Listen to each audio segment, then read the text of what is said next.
Hello students, जैसा कि मैंने अपने प्रीवियस लेक्चर में आपको बताया था कि हम अपने यूट्यूब चैनल के माध्यम से आपको ऑनलाइन क्लासेस देने की सुविधा प्रदान कर रहे हैं और मैं स्पेशली आपको ज्योग्राफी के लेक्चर प्रोवाइड कराने की कोशिश करूंगा।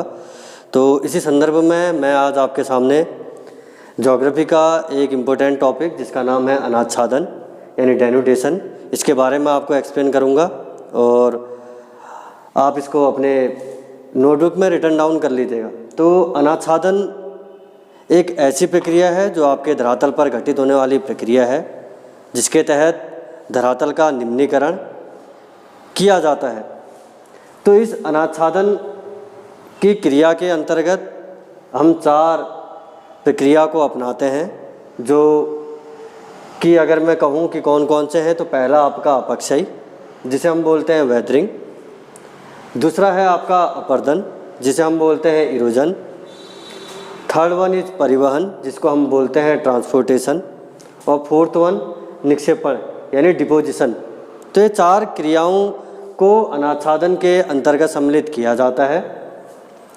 अब हम ये जानेंगे कि इस अपक्षय में कौन कौन सी क्रियाएं सम्मिलित की जाती हैं। अपक्षय के अंतर्गत आपकी बेसिकली 3 क्रियाओं को सम्मिलित किया जाता है।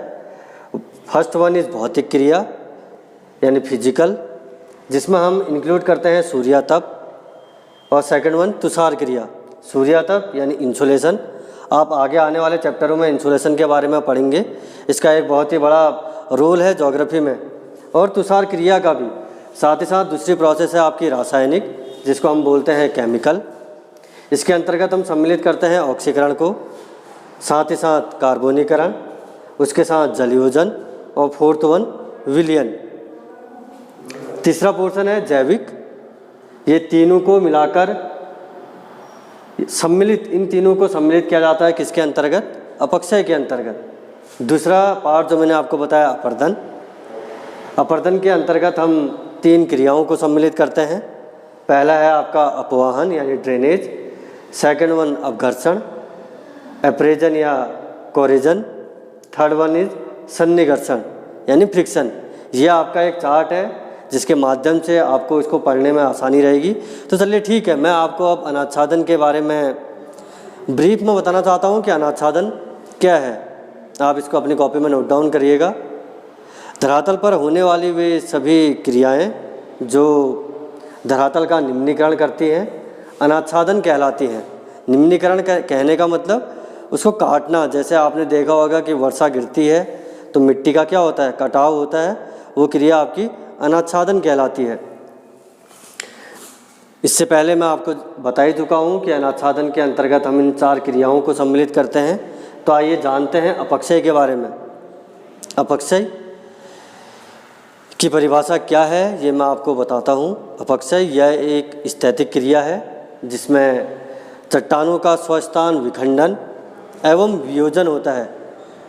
अब आप थोड़ा बहुत अपने माइंड में ये सोचेगा कि विखंडन और वियोजन क्या होता है, ठीक? क्योंकि हालांकि जितने भी केमिस्ट्री के स्टूडेंट होंगे उनको पता होगा कि विखंडन और वियोजन क्या होता है, लेकिन फिर भी मैं आपको बता देता हूँ। विखंडन बड़े बड़े भागों में टूटना, वो क्रिया आपकी कहलाएगी विखंडन, और वियोजन यौगिकों का अपने तत्वों में टूटना, वो क्रिया आपकी कहलाएगी वियोजन की।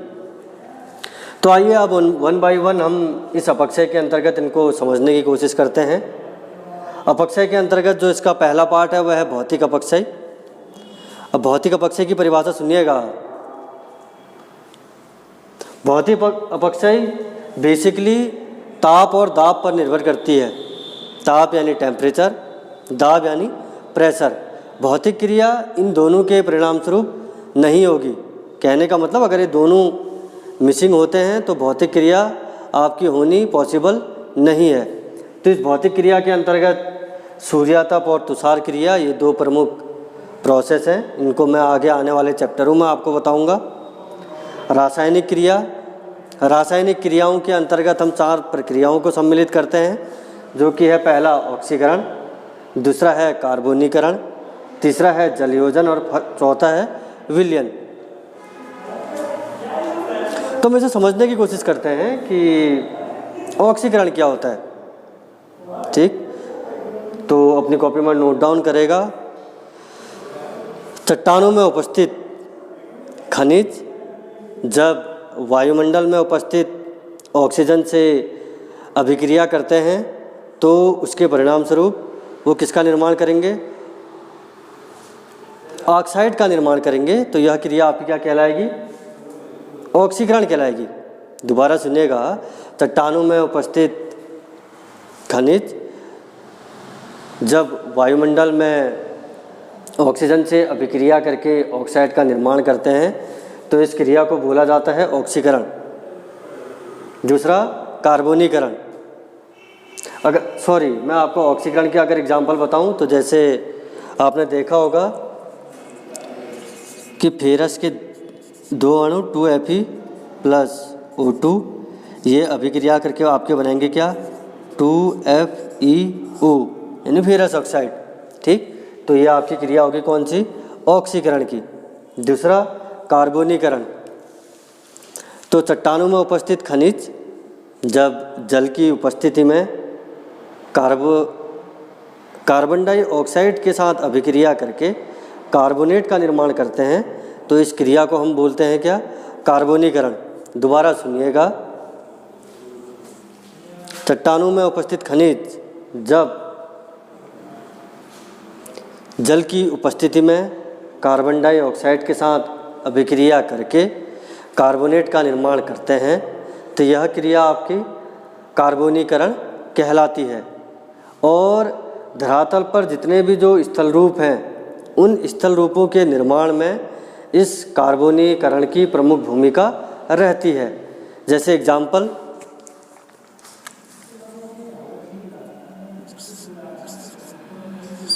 CaO ठीक प्लस CO2 ये मिलकर आपका बनाएंगे क्या? CaCO3। इसको देख लीजिएगा कि CaCO3 को क्या बोला जाता है और अपनी कॉपी में नोट डाउन करिएगा। तो 2 चीज़ें आप इसमें समझ चुके हैं, एक आपका ऑक्सीकरण और दूसरा कार्बोनीकरण। तीसरी चीज़ हम समझते हैं इसमें जलयोजन, यानी हाइड्रेशन के बारे में हम जानेंगे कि जलयोजन होता क्या है। तो देखिएगा, चट्टानों में उपस्थित खनिजों का जब जल से क्रिया कर जलयोजित हो जाना जलयोजन कहलाता है। इस क्रिया में चट्टानों के भौतिक और रासायनिक गुणों में परिवर्तन होता है।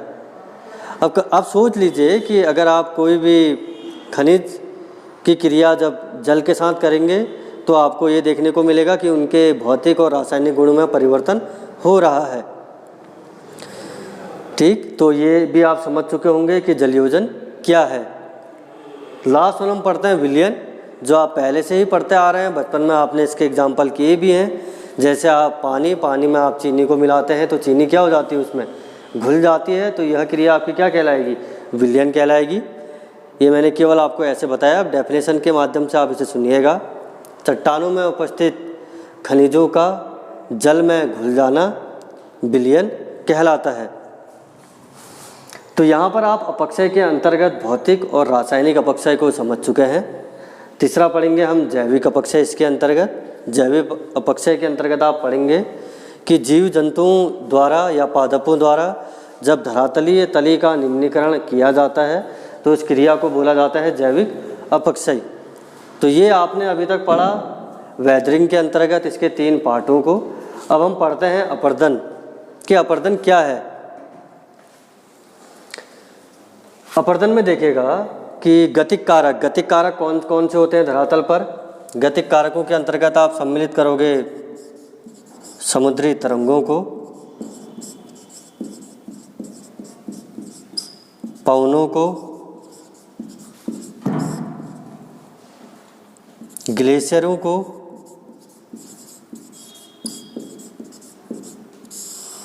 ETC।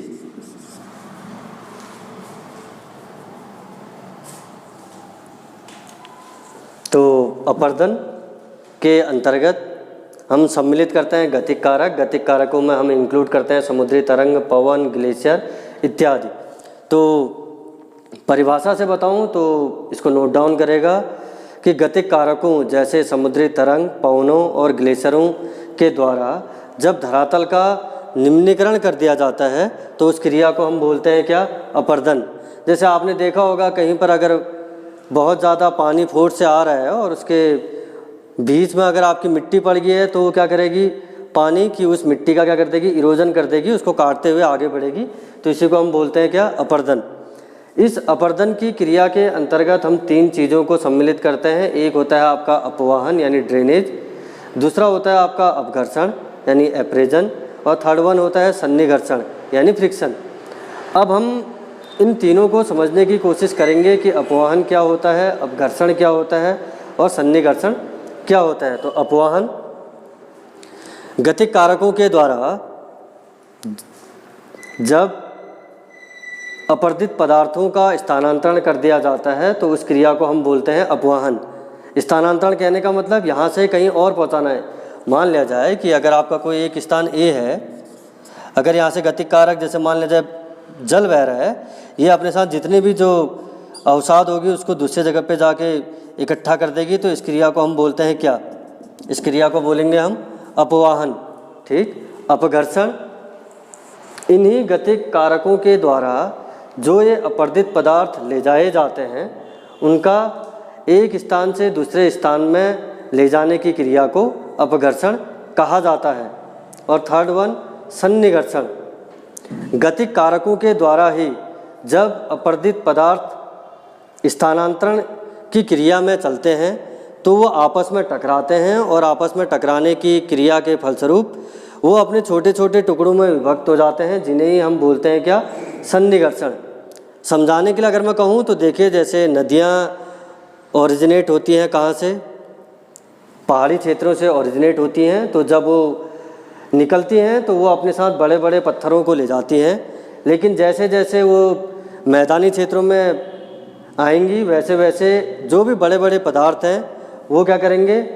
नदी की गति के आधार पर आपस में टकराते रहते हैं और टकराने की क्रिया के परिणाम स्वरूप वो छोटे छोटे भागों में विभक्त हो जाते हैं। तो ये आप समझ चुके होंगे अपरदन में। अब थर्ड वन पढ़ते हैं हम इसमें क्या? परिवहन। परिवहन यानी गतिक कारकों के द्वारा एक स्थान से दूसरे स्थान पर अपरदित पदार्थों को ले जाना परिवहन कहलाता है। ठीक।